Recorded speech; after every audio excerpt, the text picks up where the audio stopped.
Hello everyone, Ranjita here. Welcome back to my channel. Today I'm here with an easy stitching video. Today I'm going to show you how you can make a quick easy baby quilt. This is the most easiest baby quilt that you can stitch in less than 1 hour.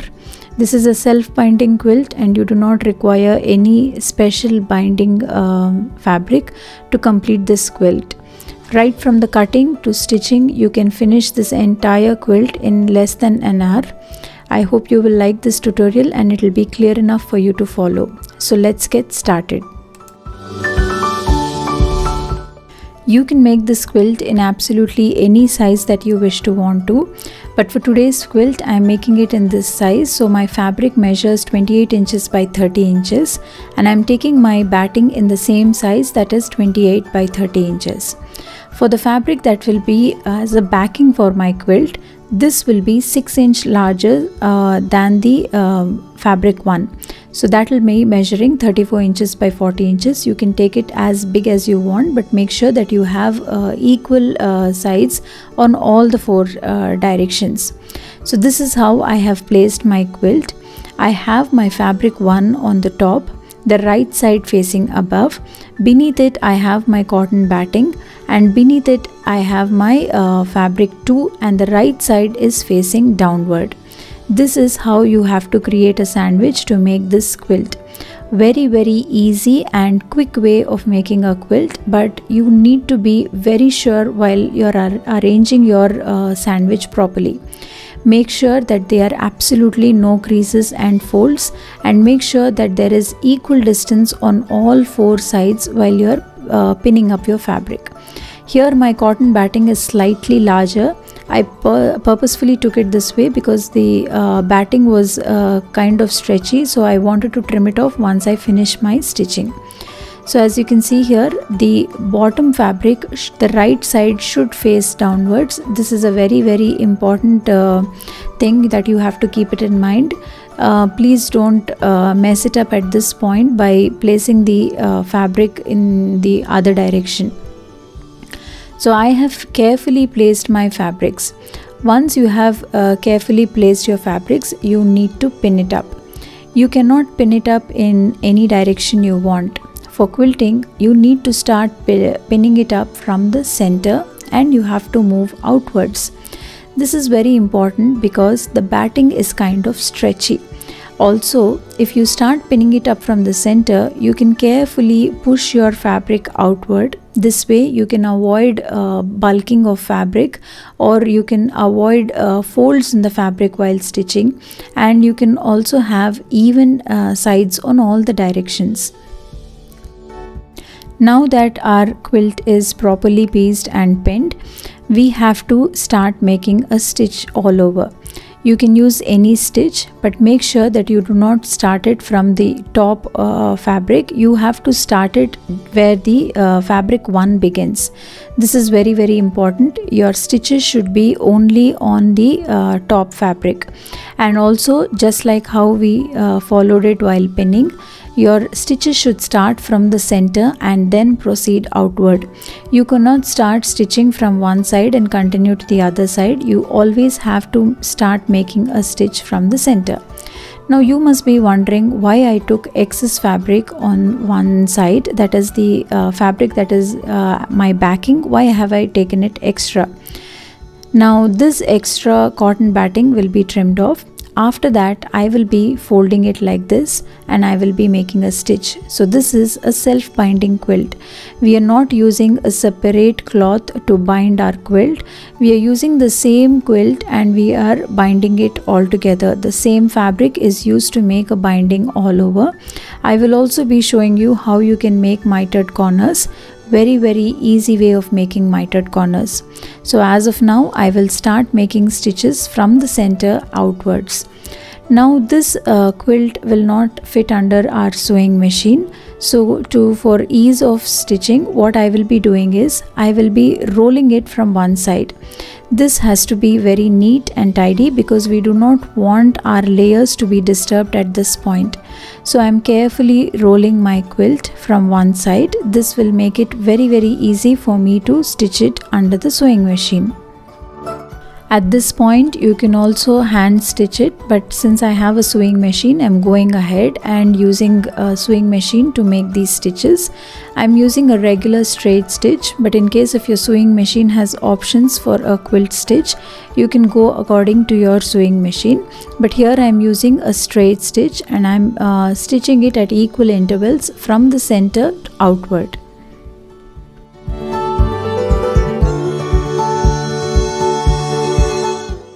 So as you can see here, I finished stitching the entire quilt, and I have not stitched the fabric beneath. I've only started stitching on the top fabric. Now I will be trimming off all the excess cotton batting here.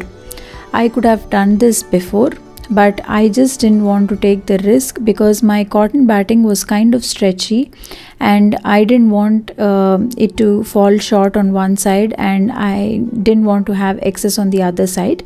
So I prefer to trim off my cotton batting after making a stitch. But while trimming off the cotton batting, make sure that you do not trim off the layer of fabric that is beneath, okay? So make sure you trim your cotton batting very carefully. I'm just showing you how to trim off this fabric, cotton batting on one side. The remaining sides I will be trimming it off camera.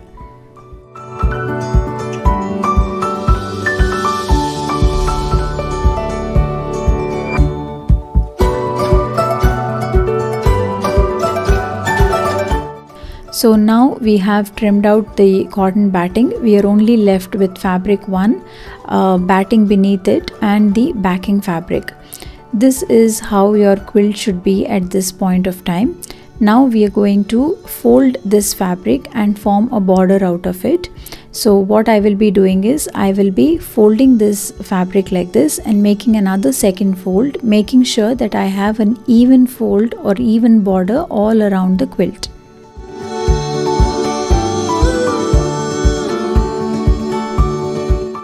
So here you can see I have folded my edges properly and I have pinned it. Make sure that you have even border all around. Since I've taken an excess of 6 inches, so I have 3 inches on either side of the quilt. So my border is measuring around 1.5 inches. So this is what I was trying to tell you in the beginning when I was explaining the measurements. You can make this quilt as big as you want and you can make the border as wide as you want. So here you can see this is the corner that we have pinned. This corner is not very aesthetic to look at, so I will teach you how to finish this corner very easily in a very aesthetic manner. I'm going to show you how to stitch and mitered corners. So as you can see here, my border is measuring 1.5 inches and we have folded it twice. Now I am carefully opening one fold outward, so I will be left with just one fold.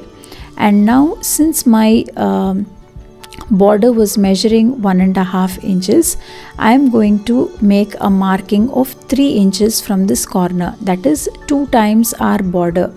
So I will be taking a ruler and I will be marking 3 inches from one corner and I will be making a mark here.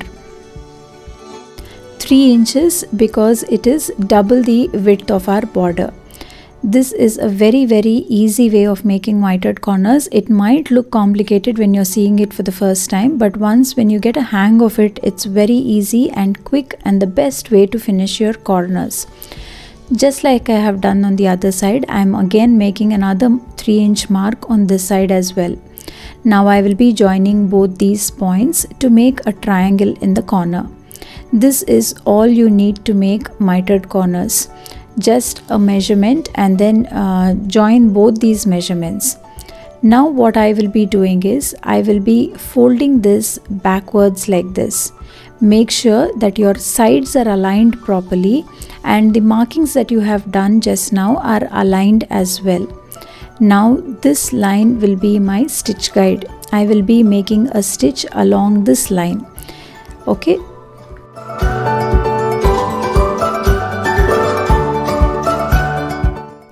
So as you can see here, I have made a stitch along the marking that we have made. Now I will be trimming off this excess. Make sure that you do not trim off the stitch line. Just leave a little space and then cut off the excess fabric. Now you're going to see how easily this corner is going to be finished. All you need to do is just poke your finger in and your corner is ready. The most easiest way of finishing your quilt corners, in case if you're not dealing with a bulky quilt, this is the best way to finish it. This is the way I prefer doing my self-binded quilt. So our corner is finished here.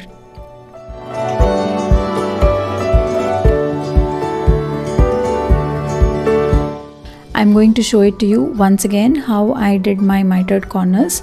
So I'm making a mark of 3 inches from the corner and I'm repeating the same on the other side as well. I'm making a mark of 3 inches.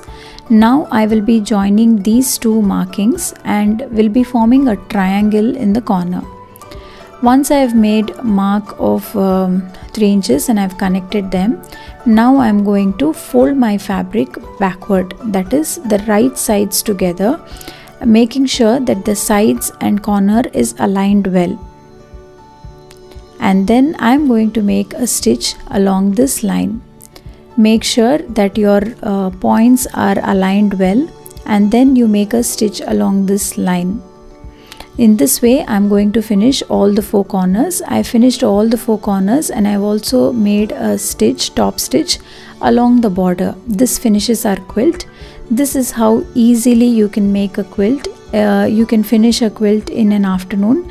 It hardly took me an hour to finish this quilt. All you need to do is just have some patience.